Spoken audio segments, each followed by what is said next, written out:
Aurélien Serre, vous êtes comédien, intermittent du spectacle, membre de la compagnie du Chien Jaune, oui. Et vous êtes un des bras qu'on va voir et des voix dans ce novembre des Canuts par de nombreuses interprétations. Comment, après avoir vécu déjà un certain nombre d'éditions de cette initiative culturelle, comment est-ce que vous vivez cette année le thème qui est celui de la révolte, de la révolution et puis de la part de rêve qu'il peut y avoir? Eh ben, je le vis de manière assez concrète. C'est-à-dire que du coup, plus on a plongé dans ces textes cette année, dans ces textes de Canuts, dans cette ambiance de 1848, et plus on s'est rendu compte en fait que tout résonnait avec ce qui se passe aujourd'hui. C'est-à-dire ?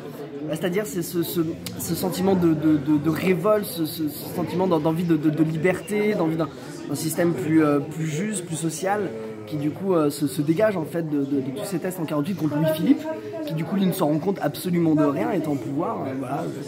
Et du coup ce qui est intéressant, c'est de voir du coup comment en fait ça résonne aussi aujourd'hui. Et moi ce qui m'intrigue énormément aussi, c'est de se dire qu'en fait on retombe presque dans les mêmes questions de 1848 aujourd'hui en 2019. Et c'est assez troublant.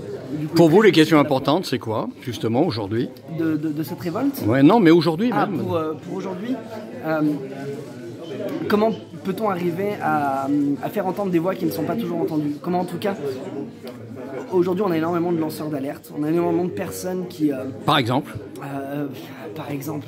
les Gilets jaunes, c'était des lanceurs d'alerte? Non, je pense que c'est encore autre chose, les Gilets jaunes, mais... j'ai plus les noms. Il y a cette autrice qui a écrit ce livre qui s'appelle je préfère plutôt couler en beauté que flotter sans grâce. J'ai oublié le nom de l'autrice, du coup je m'en excuse, mais qui du coup fait juste des étalages de où on en est aujourd'hui et qui tire justement toutes ces ficelles qui depuis les années 70, comme sur le climat, sur l'écologie, sur le bien-être, sur où on en est aussi aujourd'hui en tant qu'être humain, ne sont pas entendus. Et je pense qu'aujourd'hui on en arrive à une charnière où il va falloir commencer aussi à entendre les choses, à voir et à essayer de réagir ensemble. Et du coup, peut-être que aussi ce mouvement de Gilets jaunes n'est pas anodin et devient peut-être même nécessaire aujourd'hui, même si tout n'est pas entendu, mais il y a besoin, en tout cas, de faire entendre des voix. Et les Canuts, c'est ce que les Canuts faisaient en 48 aussi. Cette déflagration mondiale qu'on voit un peu partout. Oui, voilà. On voit le Chili, on voit le Liban, on voit Hong Kong. Qu'est-ce que ça vous dit, vous ? Qu'il est quand même grand temps de changer et de se poser des questions différemment et d'essayer de réagir. Enfin, moi j'ai l'impression en tout cas, voilà, je suis pas très vieux, hein, j'ai 36 ans, mais depuis que je suis né, j'ai l'impression d'être sur des périodes charnières où on me dit bah voilà, tout doit changer, tout va changer, attention c'est génial, c'est fabuleux, et en même temps non, voilà, là c'est l'horreur, c'est la crise, il n'y a plus d'emploi, il n'y a plus rien, et on n'arrête pas de se demander mais quand est-ce que ça va changer, quand est-ce qu'on va nous entendre pour nous dire attention, on se sent mal, on ne se sent pas forcément en accord avec tout ce qui se passe dans nos sociétés. Et aujourd'hui, j'ai cette espèce de presque sentiment que on pourrait peut-être y passer.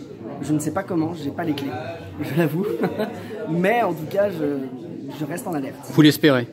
Je l'espère et je reste surtout en alerte. C'est de me dire, bah voilà, aussi de pouvoir prendre ce qui vient, de peser aussi en conscience, enfin, mais de dire qu'il faut agir ensemble, que ça peut plus se faire soi. C'est fini, l'individualisme est fini, on n'en est plus là, et il faut arrêter ça.